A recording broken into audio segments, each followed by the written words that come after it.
आज इस वीडियो में हम लोग बात करेंगे कुछ स्पेशल टाइप के ग्रुप के बारे में, ठीक है ना। जैसा कि पिछले वीडियो में बताया गया था, तो हम लोग बात करेंगे कुछ स्पेसिफिक टाइप के स्पेसिफिक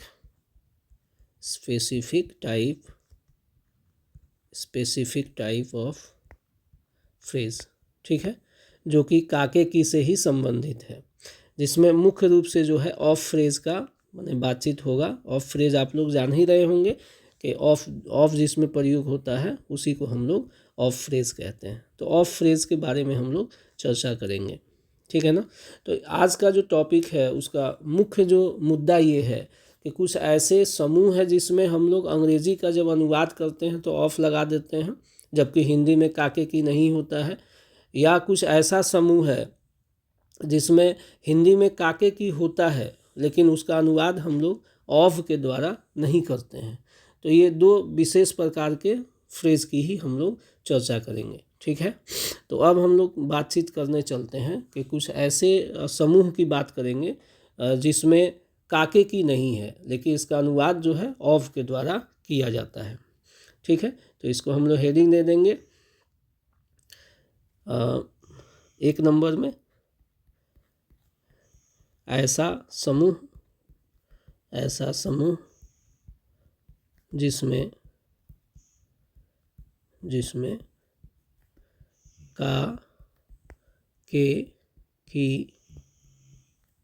काके की न हो परंतु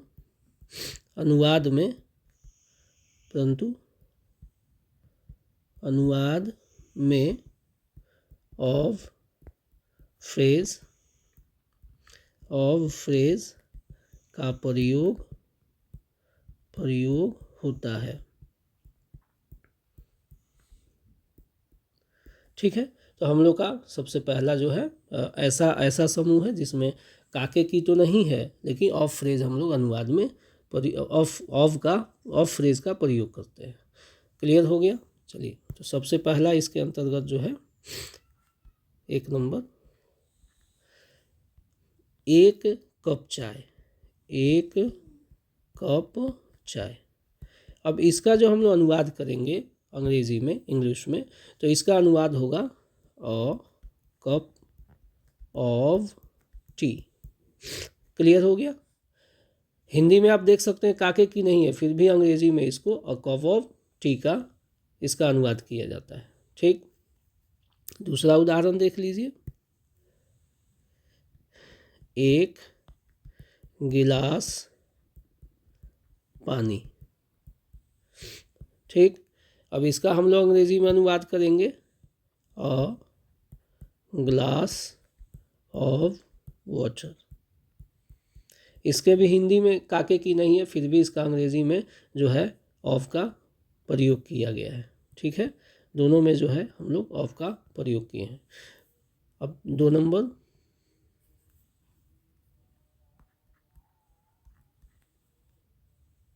ठीक है ना। 2 नंबर में एक चश्मा,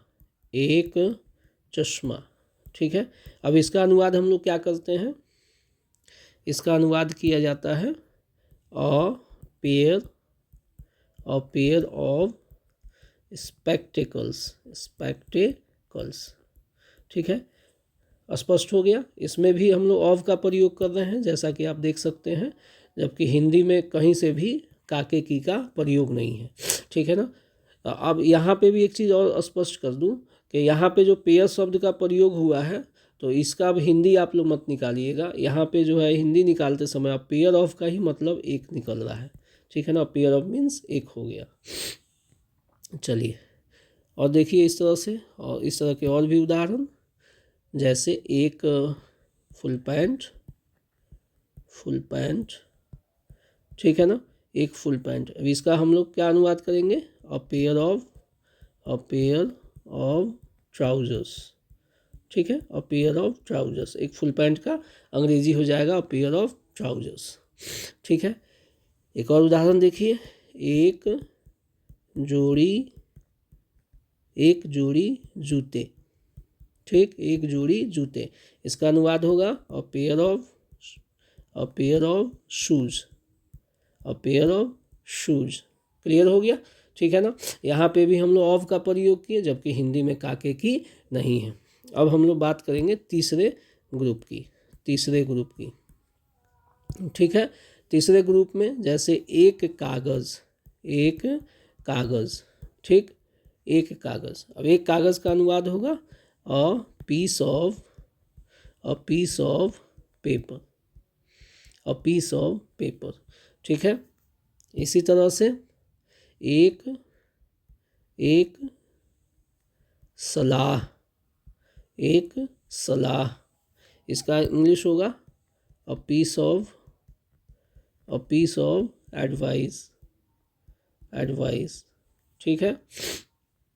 इसी तरह से एक और उदाहरण देखिए, एक जानकारी,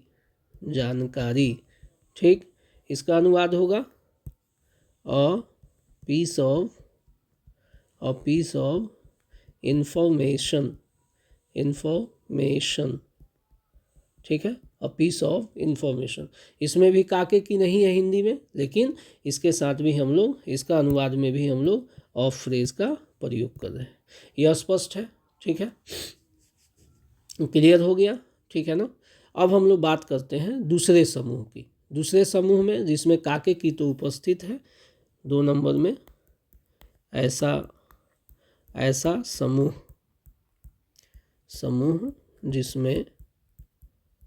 जिसमें काके की उपस्थित हो परंतु उसका अनुवाद ऑफ के द्वारा न किया जाए,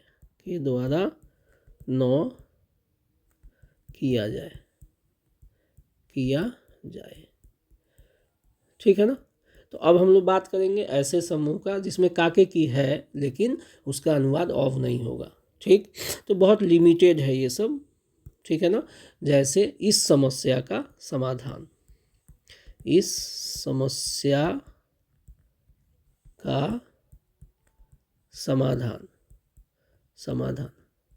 अब इसमें आप देख सकते हैं कि इसमें का आया है, लेकिन जब हम इसका अनुवाद करते हैं तो इसका अनुवाद होता है द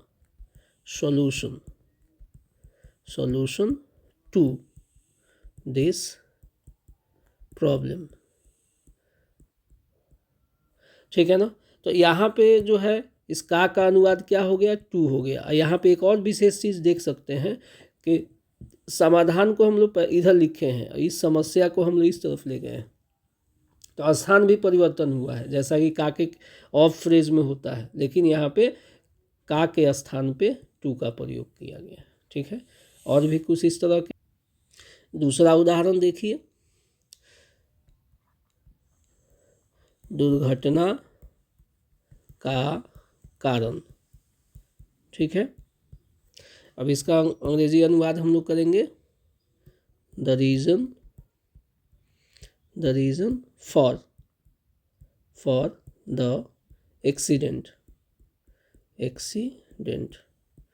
यहाँ पे हम लोग देख सकते हैं कि जो है हिंदी में का आया था, लेकिन उसके स्थान पे हम लोग फॉर का प्रयोग किए, और यहाँ पे भी जो है शब्दों का स्थान परिवर्तित हुआ है या बदला है। शब्द जो है कारण पहले आ गया है और दुर्घटना जो है बाद में चला गया है।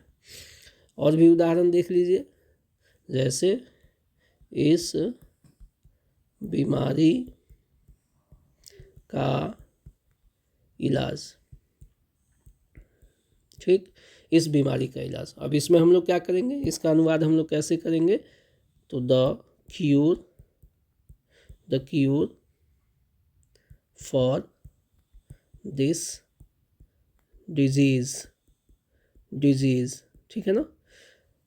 यहाँ पे देखिए, यहाँ पे का अनुवाद किया गया है फॉर के द्वारा, ठीक। इसमें भी स्थान बदल गया है, इलाज जो है पहले आ गया है और फिर बीमारी जो है बाद में चला गया है, ठीक। तो इस तरह से हम लोगों ने 2 तरह का ग्रुप देखा, ठीक है ना, जिसमें काके की अनुपस्थित है पहले वाले ग्रुप में, लेकिन उसमें फिर भी हम लोग ऑफ का प्रयोग कर रहे हैं। और दूसरा ग्रुप था जिसमें काके की होते हुए भी हम लोग उसका अनुवाद ऑफ नहीं करते हैं, बल्कि दूसरे किसी प्रेपोजिशन के द्वारा उसका अनुवाद किया जाता है। अब ठीक एक बार फिर इसको रिकैप कर दें और कारण भी बता दें। देखिए पहले वाले ग्रुप में क्या था कि यहाँ पे संख्या का बोध हो रहा है, संख्या का बोध हो रहा है, जिसके कारण जो है हम लोग यहाँ पे ऑफ फ्रेज का प्रयोग कर रहे हैं। तो एक कप चाय जो है यहाँ संख्या का, एक कप का बोध है, एक ग्लास का बोध है, इसलिए इसमें ऑफ फ्रेज लगाते हैं। दूसरे वाले में ये जो चश्मा या फुल पैंट एक ऐसा नाउन है, ठीक है, जिसका निर्माण जो है दो समान भाग के मिलने से बनता है। अब इसमें आप देख सकते हैं कि इसमें जो है दो समान भाग है ना, चश्मा में दो समान भाग के मिलने से बन रहा है, दो समान भाग मिल करके एक बना रहा है, ठीक है। तो अंग्रेजी ऐसे नाउन को, जैसे फुल पैंट में भी हम लोग देख सकते हैं कि फुल पैंट में भी जो है दो समान भाग होते हैं, ठीक है ना, दो समान भाग होते हैं। तो अंग्रेजी ऐसे नाउन को जो है प्लुरल मानता है। तो चूंकि अंग्रेजी ऐसे नाउन को प्लुरल मानता है, इसीलिए इनको सिंगुलर बनाने के लिए अ पेयर शब्द का प्रयोग किया जाता है। तो अ पेयर ऑफ जो है इस तरह से प्रयोग होते हैं। स्पष्ट हो गया। अब तीसरे समूह में ऑफ के का कारण क्या है, यहाँ पे देखिए आपके कागज़ जो है, कागज़, सलाह, जानकारी, ये सब जो है अनकाउंटेबल नाउन है। किस प्रकार के नाउन है? अनकाउंटेबल नाउन है, ठीक है। ये जो है अनकाउंटेबल नाउन है, अनकाउंटेबल नाउन है, ठीक। अनकाउंटेबल नाउन की एक विशेषता ये है कि उसके साथ जो है अंग्रेजी में ए शब्द का प्रयोग या वन शब्द का प्रयोग नहीं किया जा सकता है। तो इस वजह से जो है यहाँ पे अ पीस शब्द का प्रयोग किया गया है, ठीक है, अ पीस शब्द का प्रयोग किया गया है। तो इसमें फर्स्ट वाले में, पहले वाले में हम लोग a glass of, a cup of, ठीक है, ये जो फ्रेज आया है इसको पार्टिटिव कहते हैं, पार्टिटिव कहा जाता है। सेकेंड वाले में भी जो पेयर ऑफ आया है इसको भी पार्टिटिव कहते हैं, पार्टिटिव कहते हैं, ठीक है। थर्ड वाले में भी अ पीस ऑफ जो आया है इसको भी इंग्लिश में पार्टिटिव कहा जाता है, पार्टिटिव कहा जाता है। स्पष्ट हो गया।